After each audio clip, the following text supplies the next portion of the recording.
Good day, everyone. When I hear the theme Voices That Shape the Future, I don't think about finding my voice because I always have one. What happened was something different. My voice shifted away from my true identity. It adapted, it protected, it survived. But over time, it was eroded, and my story didn't begin at 6 when I entered foster care for the second time. It began the day I was born. I was born substance exposed. I was born HIV positive. My mother died 1 month after I came into this world. Before I could form words, loss has already found me. Shortly after my birth, I temporarily entered the system, not because I was unloved, not because there was no family, but because poverty is often treated as neglect. There were family members, my father, my grandfather, who were part of my life and part of my file. But instead of surrounding our family with support, resources, and stabilization, the system made a different decision: removal. And that is something we don't talk about enough. How often poverty becomes the deciding factor. How often support could have changed the trajectory. How sometimes what a family needs is assistance, not separation. So my life began not just with personal trauma, but with systemic choice, and that matters.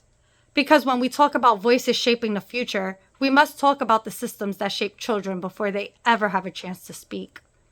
Even as a little girl, I had a strong sense of right and wrong. I questioned things that didn't feel fair.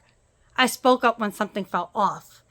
But when you are a child in foster care, questioning authority can come at a cost. You learn quickly that speaking up does not always lead to protection. Sometimes it leads to labels. Sometimes it leads to being called difficult. Sometimes it leads to being misunderstood. So your voice doesn't disappear. It adjusts. It becomes strategic, guarded, selective. I was adopted at 12 by a family my father and grandfather trusted.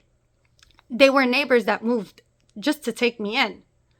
I believed adoption meant safety, belonging, a forever home. But adoption does not automatically heal trauma, and not every adoptive home is safe. In my adopted home, I experienced emotional, physical, and sexual abuse, punishments for their children's disobedience even if I obeyed. And when abuse happens in a home that was supposed to rescue you, something fractures at a deeper level. There's the abuse itself, and then there's the betrayal of the promise. You were chosen. You should be grateful. Don't cause problems. Don't disrupt the family. Don't tell anyone outside the home what's happening. So again, my voice shifted. Not because I didn't know what was happening, that was wrong, but because survival required silence. Being in a high control religious environment added another layer. Obedience was a virtue. Questioning was rebellion. Authority was sacred. And when abuse intersects with religion, your voice isn't just challenged, it's spiritually burdened. I had to sit in front of male elders and describe what happened to me as a young girl, already traumatized, already carrying shame that wasn't belonging to me, already navigating grief, my identity, and chronic illness. And in that room, I felt exposed all over again, not protected, examined. And something in me learned that even truth could feel dangerous. But here's what is important. Even then, I still tried to stand up for what was right, even when my voice trembled, even when it wasn't received, even when it cost me. That instinct never left me. It just went underground. By 16, everything unraveled. I was psychiatrically hospitalized for a total of 16 months, 4.5 in a state facility. When trauma is misunderstood, it becomes pathologized. My anger became defiance. My fear became instability. My survival responses became diagnoses. Over the course of the next 4 years of my life, I would be hospitalized 19 times. I survived 3 suicide attempts. There were seasons where my voice turned inward, where it became self-critical, where it questioned my own worth. But then, even in my darkest moments, there was a whisper. There has to be more than this. Healing was not about discovering a voice I never had. It was about returning to who I was before systems, abuse, religion, and stigma reshaped it. Healing meant acknowledging I was born into loss. I was born into illness. I was born into poverty. But I was not born broken. Being born HIV positive did not make me less worthy. Being substance exposed did not determine my destiny. Losing my mother did not mean I was unlovable. Being removed because of poverty did not mean my family was disposable. I had to untangle my identity from my circumstances. I am not the abuse. I am not the hospitalizations. I am not the diagnoses. I am not the system's decision. I am a woman with resilience in her bones. Becoming a mother deepened everything, because loving my children forced me to love the child I once was. If someone hurt my child, I would not ask what they did wrong. If my child struggled, I will not call them broken. Parenting neurodivergent children navigating systems has sharpened my voice again. Not aggressively, not reactively, but clearly, aligned.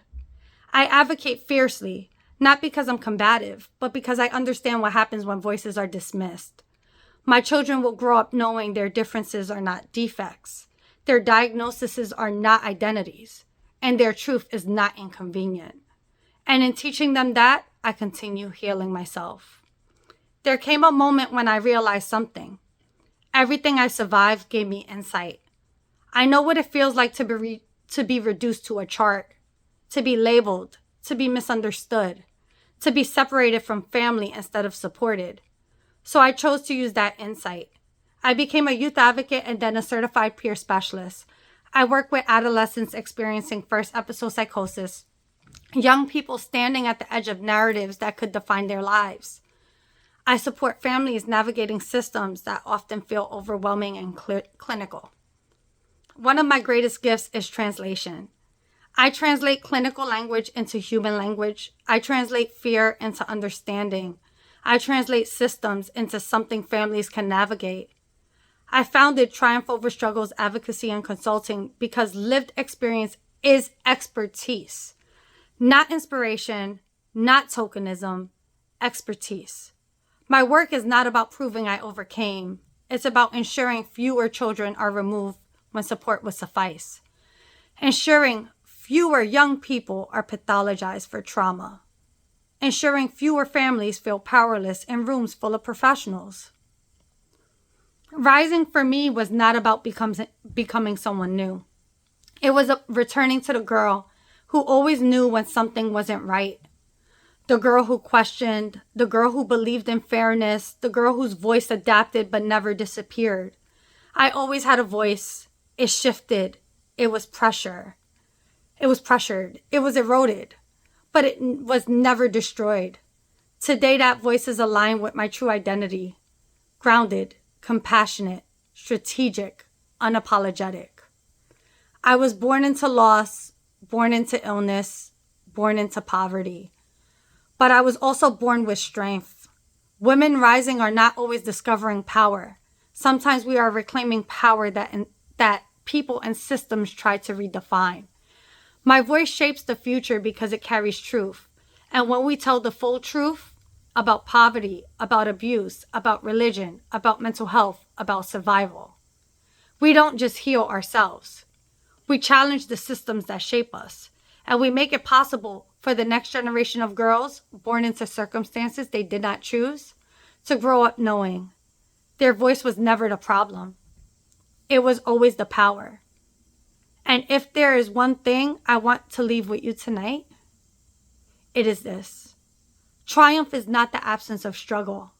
It is choosing optimism when hope feels fragile, vulnerability when silence feels safer, and adaptability when life tries to redefine you. That is how we rise. That is how we shape the future.